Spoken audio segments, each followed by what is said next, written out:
Sweety ఏం చేస్తున్నా? Dance చెయ్యి. డ్యాన్స్.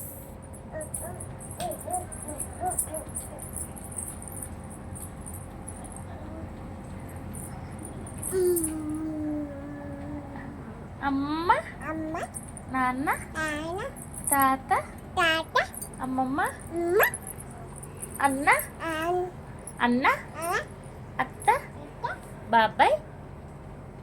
స్వీటీ బాబాయ్ చెప్పు. బాబాయ్, పిన్ని, పిన్ని. స్వీటీ చూడు. స్వీటీ పిన్ని చెప్పవా? స్వీటీ ఎందుకు అక్కడికి వెళ్తున్నా? గుద్దుకుంటావే. ఫ్యాన్ ఆపేయాలా అర్జెంటుగా? ఇట్లా